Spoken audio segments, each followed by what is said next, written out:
Today we are joined by the incredible Patrina Wisdom, a true embodiment of resilience and determination. From tragedy to triumph, Patrina's journey is a powerful reminder of our capacity for growth and transformation. So join us as we explore her latest book, Anatomy of Abundance. Don't go away. We'll be right back with the Writer's Corner live show. Imagine a world where the lines of reality blur with the fantastical. Embark on journeys from humble beginnings to the pinnacles of literary greatness. On the Writer's Corner, we delve into the lives of unique wordsmiths, known for their compelling storytelling. They are artisans who craft fantastical realms, etched in our memory long after the final page is turned. Every tale begins with a single word, a single idea.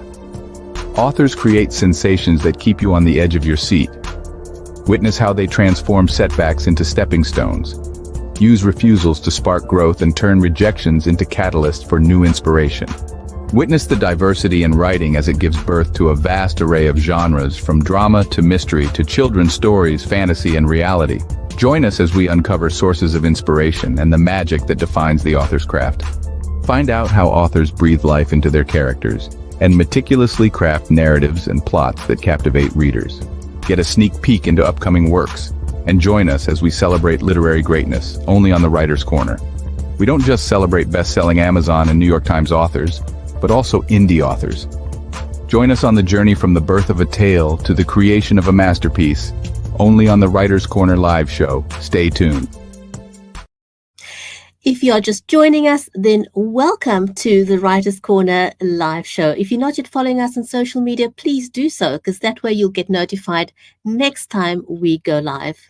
If you haven't met me yet, my name is Bridgetti Banda from Cape Town in South Africa, and our amazing guest today is Patrina Wisdom. Our live stream is brought to you by Creative Edge, StreamYard, and Be Live Media. But before we invite our guest, Patrina, to come and join us, I first want to say hello to my friend and co-host, Mary Elizabeth Jackson.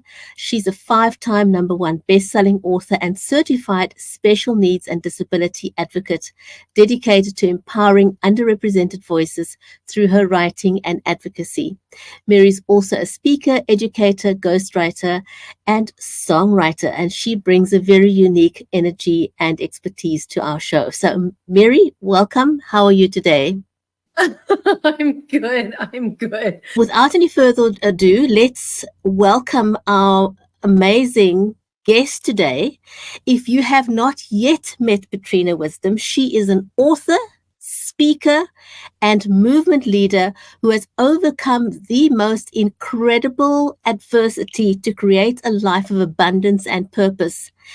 She's also the creator of the Badass Bodacious movement. She empowers others to do the same through her 6-step wisdom system. So, without any further ado, let's invite her to come and join us, shall we?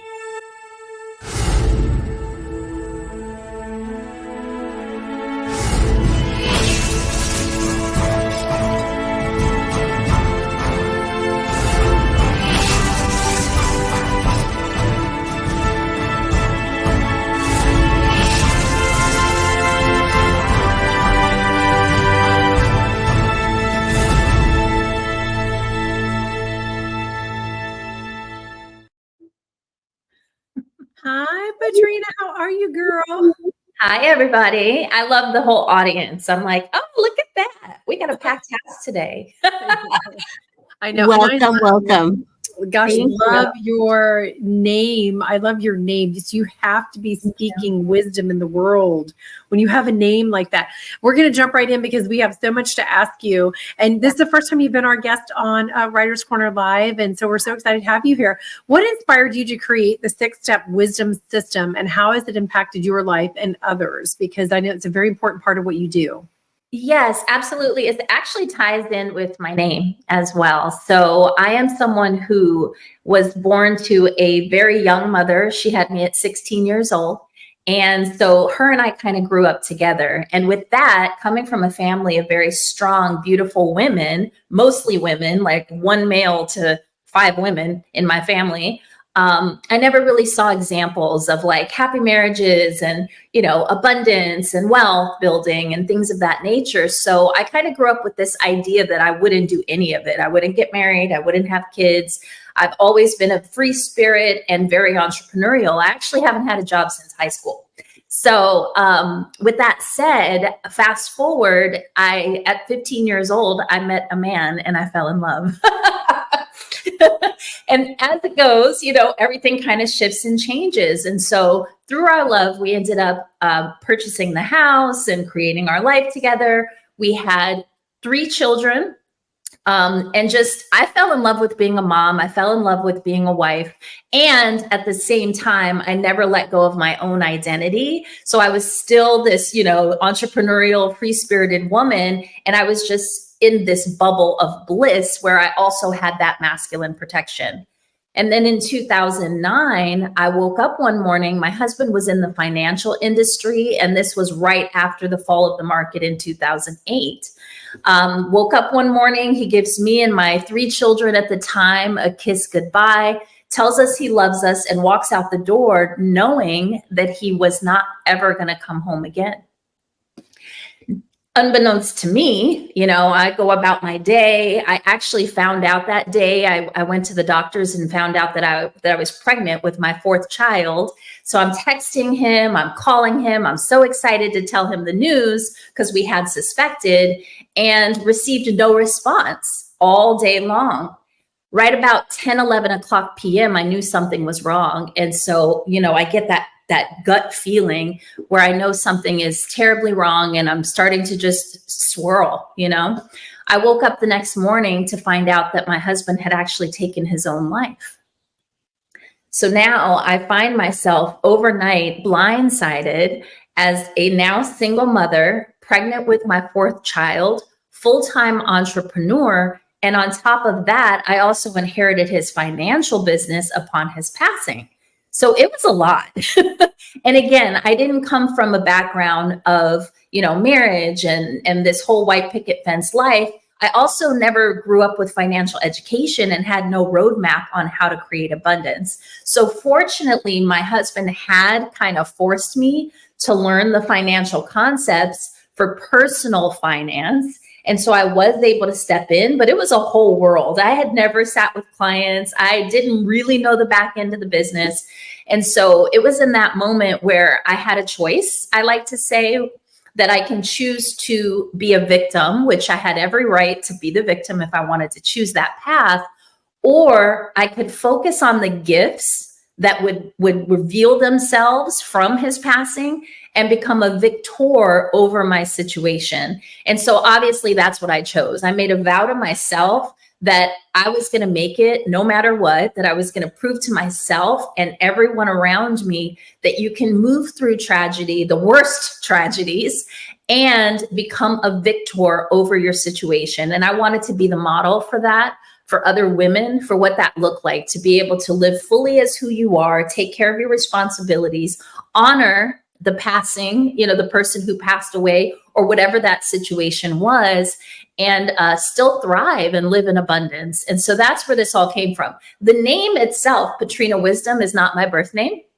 It's my chosen name. After my husband passed, I no longer resonated with my maiden name. And after some time, a couple years, I say, okay, it's time to release my married name. And yet my identity was no longer in alignment with anything else. And so I just chose my name based on the experiences I had had, because the losing of my husband was the catalyst to who I am today. But there were so many other traumas leading up into that point. Wow. God bless you. Our hearts go out to you, Patrina. Thank you. You are a warrior. Yes. Yes. And I actually I'm glad you said that, because there's this perception with strong people in general, but specifically women, we nourish and take care of everybody. You know, we have this like, come hell or high water, we're going to make it work. We're going to protect our children. We're going to do what it takes. And sometimes it's that very energy and that very mindset that actually creates more struggle for us. And this is something that took decades for me to really learn and embrace, that I don't always have to be strong, because what happens is when I'm the strongest one in the tribe, then people discount my emotions, my pain. They think, oh yeah, Patrina's got it, right? And then I start to feel isolated and alone.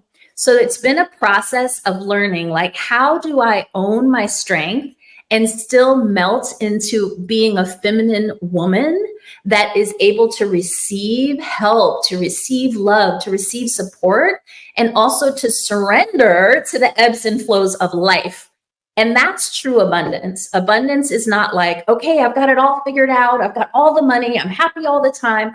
No, it's really like how we approach obstacles and our ability to really stay grounded and centered, knowing that we're always taken care of. Mm-hmm. Beautiful. That's quite an important thing that you mentioned there, because, you know, people do tend to take you for granted if you seem to be okay externally. Yes. And, you know, you've made it. So they kind of, oh, she's had it easy. Yes. You know, they don't really know your struggles. They don't see the back reels of what it took for you to get to where you are.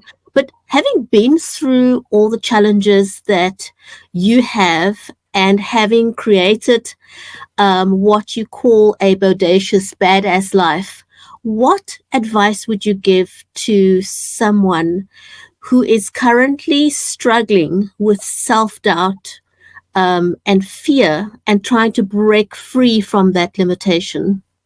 I love this question. So what I did during my process of I won't call it recovery, but I'll call it like reconstruction, reimagining my life, reconstructing myself after this huge shift, is that I started documenting everything I was doing to get myself out of that space and how I was staying on track and being able to move forward. So the first thing is that it starts with your self-esteem and your self-worth. It also starts with reconnecting with the truth of who you are. So you mentioned my wisdom system. My wisdom system has actually now been rebranded to be the Anatomy of Abundance framework, which is to use wisdom. And the wisdom system, and I think it's the system for everything. It's the system for how to live your life. It's your system for how to approach love. It's your system for, you know, navigating challenges in business, all of it, parenthood. The W in that system stands for who are you? So really taking a pause to reconnect with the truth of who you are, not what society, your parents, the patriarchy tell you you should be, but the truth of who you are, and really lean into that. The I in the system is identify. So identifying the disempowering stories, patterns, maybe generational trauma and patterns, and also your habits that are keeping you in a cycle. The S is sacred self-care. If I had not practiced sacred self-care after the passing of my husband, I would have gone nuts. And women often have a hard time embracing and taking time for themselves because of the guilt, right? We put everybody else first. So sacred self-care is impeccably caring for yourself as if you are the divine, because we are a representation, a physical representation of the divine. So that's mind, body, and spirit. The D in the system is to then declare, I know I've been living as this. I know I've been accepting the, you know, this way that you speak to me or this way that you engage with me in relationship. And that's no longer a thing. The truth of who I am is this. And then retraining the people that are in your life how to engage with you. So that's the D, declare, like make a bold statement. And then the O is organize. So now that I know who I am, I've identified and reframed disempowering stories, patterns, and beliefs. Now I'm going to organize my life in a way that supports the truth of who I am. So whether that's scheduling, whether that's hiring support, whatever that looks like, I'm organizing my life to support the truth of who I am. And then move into action with accountability and support. And so that's the step where we're not only hiring coaches and mentors and consultants and people that support us in that way, professionals, maybe psychologists, but it's also identifying your tribe and really aligning with people that are on the same vibration, that are in the same mindset, and that are moving in the direction that you're moving into, which hopefully is one of abundance. So with that process, there's going to be people who fall off. So just recognizing that that's part of your growth, and each stage that we elevate to, not everyone's going to be able to go with us. So learning how to lovingly release them so that we can continue to ascend. And so that's the Anatomy of Abundance framework. That's really what the entire book is based on, is the Anatomy of Abundance framework. And what it is it's really bringing together and integrating the higher laws, or the more feminine laws, with the foundational laws, or more masculine energy, right? So the spiritual, the mindset, the psychology, brought together with the action, strategy, and community piece. That's beautiful. That's beautiful. And I love, especially, I love the part about, like, once you own yourself and you've come out of like old behaviors or old patterns of beliefs, and you've got to retrain the people around you. Cause I know I've been in that space for a little while with certain people, and it's just like, that's really just not going to work for me anymore. And it's not healthy. So we just you got to stop doing it, and I think we have to do that with our kids. Oh, I'm sorry. No, go ahead. What? I said it comes down to communication, like the way that we communicate. And so I just want to make it very clear, because sometimes training the people around you sounds a little like harsh. It is. We're retraining, we're redirecting is what we're doing, but we really want to come from a place of love and empathy and grace. So it's not something that happens overnight, but it is learning how to have clear communication, really setting expectations, and then also extending grace, because things don't change overnight. No, they don't. And we have to be patient. So, yeah. Okay. In your book, you discuss the importance of self-expression, which you have been sharing with us through our conversation so far. Can you share an example how this is played out in your own life? Yes, 100%. So believe it or not, I'm such a big, personality, and I take up so much space in the room now. But growing up, I'm this 6 foot tall, light-skinned Black girl with green eyes. People didn't know what to do with me, right? I walk in the room and they're like, whoa. And so back then I was very, very insecure, because I didn't know why people were staring at me. Nobody was like, oh, you're so beautiful, or oh my God, or you're so tall. No one ever identified why they were staring at me and why they were almost off put. So I translated that as, I'm ugly. I don't fit in. Nobody wants, And so I was very insecure. I became a people pleaser. So I just wanted to keep the peace. I didn't really use my voice. I didn't want to disrupt anything. And I would just shrink myself, shrink my light, literally physiologically shrink myself to fit in. And it wasn't until I started undoing those patterns that I realized a lot of the challenges that I had in relationship before owning the truth of who I am and really unapologetically walking in that was because I was basically lying to people about who I was. And so I was attracting the folks that were looking to be around that type of a person, a people pleaser, someone who could be a doormat, right? Someone who's going to go to bat for them and take care of everything and control everything and make it better, right? Save them essentially. But the truth is, no one's coming to save us. So once I shifted, my entire friend group, the way that my family and I interacted with, everything shifted. Because when you show up as the truth of who you are, it becomes an automatic filter for the people that will or won't into your life.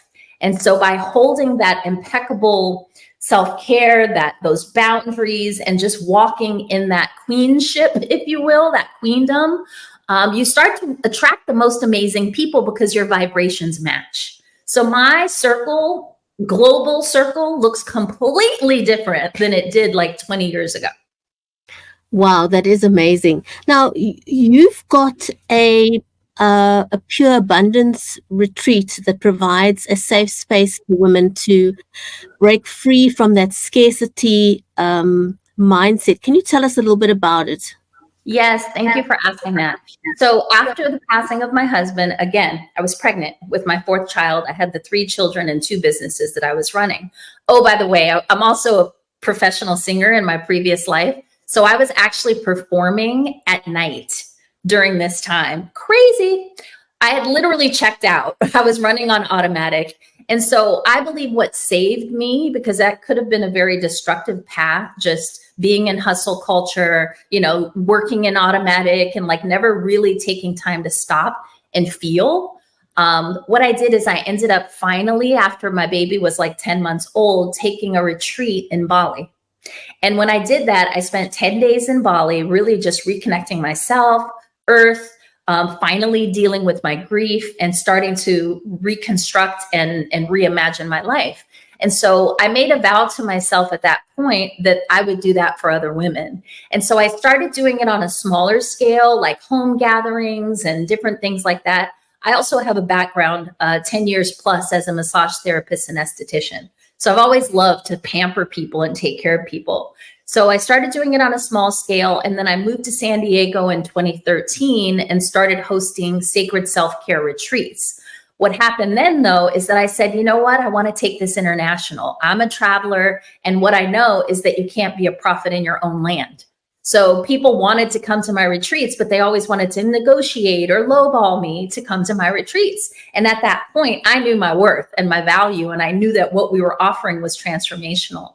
So 7 years ago, I started Pure Abundance Retreat. I started it in Belize, and I did that for 6 years straight before expanding it to other countries.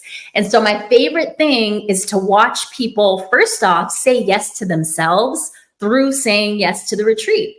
I actually have people apply. I have conversation with them. I find out their intention. I learn about them. And then I craft the retreat to meet their intentions. And so I just love it because I hear every excuse in the world for why they can't come. But once they decide they're going to do it, that's when the transformation starts. So I see them come in on day one. Maybe they're battling fears. Maybe they're, thinking about their kids and all the things that they're not doing at home. And by the end, these women look like they had a facelift. Like they look completely different. Their energy, their face, their excitement, their vitality, everything shifts.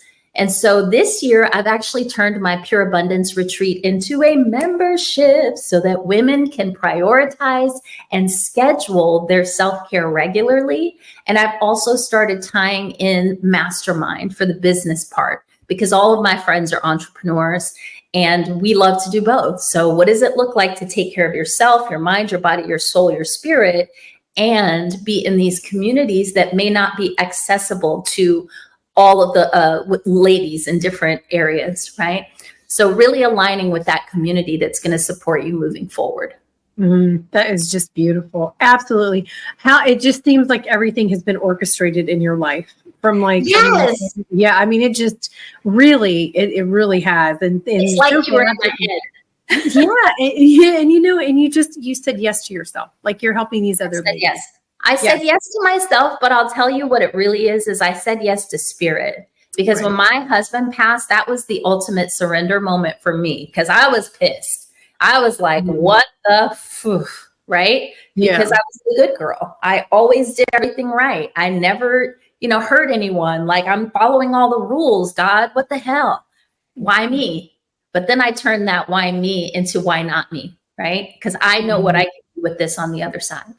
So this has all been orchestrated by spirit. I never saw myself here. I thought I'd be performing on Broadway for the rest of my life and never thought I'd write books, never thought I'd be speaking on stages or hosting retreats, none of it. So once I surrendered, everything else started to unfold accordingly.